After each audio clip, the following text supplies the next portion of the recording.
अस्सलाम वालेकुम स्टूडेंट, आप देख रहे हैं channel learn with Imran and Irfan.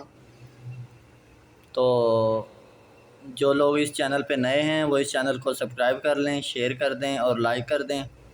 ठीक है, आज हम क्लास 9 फ़िज़िक्स का जो टॉपिक पढ़ रहे हैं, हम बेसिक जो पढ़ रहे थे फ़िज़िकल क्वांटिटीज़ एंड मेजरमेंट्स पढ़ रहे थे। ठीक है, उसी में से एक टॉपिक का नाम हमने पढ़ा था बेसिक यूनिट्स पढ़े थे। ठीक है, उसी में से अब हम पढ़ रहे हैं डिराइव्ड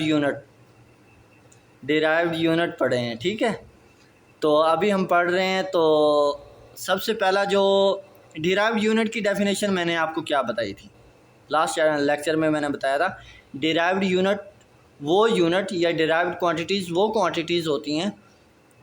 कौन सी क्वांटिटीज़?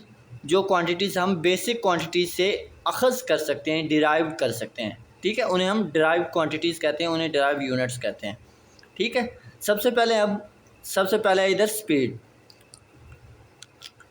मैं आपको बता देता हूँ कि ये स्पीड है।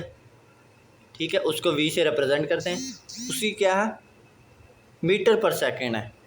ठीक है, अब यहाँ से हम कैसे पता चला सकते हैं कि मीटर पर सेकेंड हमने बेसिक क्वांटिटी से कैसे अखज़ किया, कैसे डिराइव्ड किया? आपने देखा होगा कि मीटर पर सेकंड बेस क्वांटिटी में मीटर किसका यूनिट था?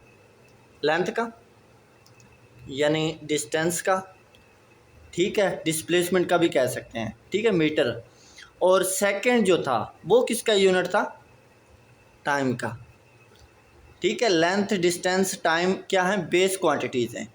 ठीक है, तो इस क्वांटिटी से और इस क्वांटिटी से हमने एक क्वांटिटी डिराइव्ड की जिसे हम स्पीड कहते हैं। ठीक है, तो ये क्या हुई? ये क्या कहलाएगी? Base quantity. और जो इससे हमने अखज़ की, ठीक है, ये क्या कहलाती है? ये डिराइव्ड क्वांटिटी कहलाती है। फॉर एग्ज़ाम्पल देखें ना, हमारे पास जो स्पीड होती है v, वो किसके इक्वल होती है?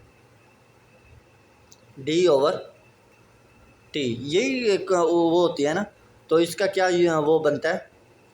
यूनिट क्या होता है? मीटर। और टाइम का यूनिट क्या होता है? सेकंड। तो ये सेकंड की पावर 1 है, तो ऊपर जाके क्या हो जाएगी? नेगेटिव। तो ये क्या होगी? मीटर पर सेकंड। इससे ये सारी जो क्वांटिटीज़ आपको नज़र आ रही हैं, ये यूनिट नज़र आ रहे हैं, ये डिराइव्ड क्वांटिटीज़ हैं और डिराइव्ड यूनिट्स हैं। ठीक है, इसी तरह एक्सेलरेशन है। ठीक है, एक्सेलरेशन का भी मैं आपको बता देता हूँ। एक्सेलरेशन किसके बराबर होती है? जिस तरह मैंने अब वेलोसिटी का बताया कि वेलोसिटी एक डिराइव यूनिट है किसका? लेंथ और टाइम का। ठीक है, लेंथ और टाइम क्या है? बेस क्वांटिटीज़ हैं। और वेलोसिटी क्या है? डिराइव्ड क्वांटिटी है। इसी तरह अब एक्सेलरेशन है, उसका यूनिट मीटर पर स्क्वायर सेकंड है। ठीक है, इस तरह वॉल्यूम है, उसका मीटर क्यूब है। उस तरह फोर्स है, उसका यूनिट न्यूटन है।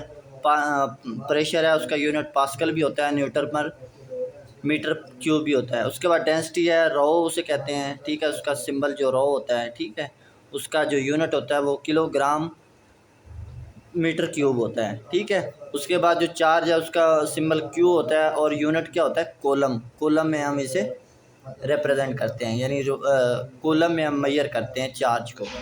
ठीक है, इसी तरह ये आपका वो हो गया आज डिराइव्ड क्वांटिटी, डिराइव्ड यूनिट्स हो गए।